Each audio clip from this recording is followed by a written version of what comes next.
Allahabad high court की लखनऊ पीठ ने मदरसों में मजहबी शिक्षा दिए जाने के संबंध में केंद्र और यूपी सरकार से सवाल पूछा है। कोर्ट ने कहा है कि सरकारी पैसे से धार्मिक शिक्षा दी जा सकती है। ऐसा करना क्या संविधान के अनुच्छेद 14, 25, 26, 29 और 30 का उल्लंघन नहीं है। इसको लेकर कोर्ट ने केंद्र सरकार के अल्पसंख्यक मामलों के सचिव और राज्य सरकार के अल्पसंख्यक कल्याण और वक्फ बोर्ड से 6 सप्ताह के भीतर जवाब मांगा है। आपकी जानकारी के लिए बता दें कि न्यायमूर्ति दिनेश कुमार सिंह की एकल पीठ ने यह आदेश जौनपुर के एजाज अहमद की सेवा संबंधी याचिका पर सुनवाई के दौरान दिया है। अब सबसे बड़ा सवाल उठता है कि कोर्ट ने ऐसा सवाल क्यों पूछा और संविधान के अनुच्छेद 14, 25, 26, 29 और 30 का इससे क्या कनेक्शन है। आइए इसको विस्तार से समझते हैं। भारत में नागरिकों को संविधान के तहत मौलिक अधिकार प्राप्त है। मौलिक अधिकारों में अहम है समानता का अधिकार। अनुच्छेद 14 में समानता के अधिकार का उल्लेख किया गया है। इसके मुताबिक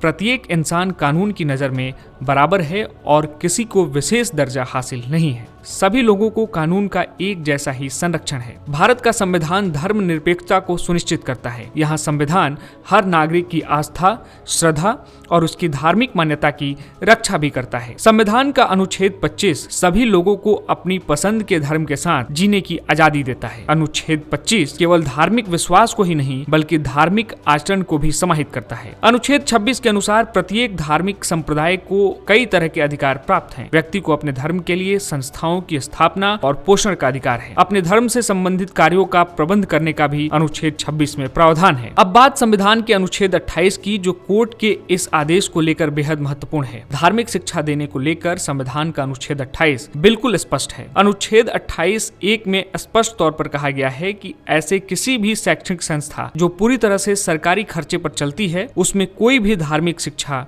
नहीं दी जाएगी। वहीं अनुच्छेद 29 में यह प्रावधान है कि भारत के किसी भी भाग में रहने वाले नागरिकों को अपनी बोली, भाषा, लिपि या संस्कृति को सुरक्षित रखने का अधिकार है। अनुच्छेद 29 अल्पसंख्यक हितों को संरक्षण प्रदान करता है। इसके मुताबिक किसी भी नागरिक को राज्य के अंतर्गत आने वाले संस्थान या उससे सहायता प्राप्त संस्थान में धर्म, जाति या भाषा के आधार पर प्रवेश से रोका नहीं जा सकता है।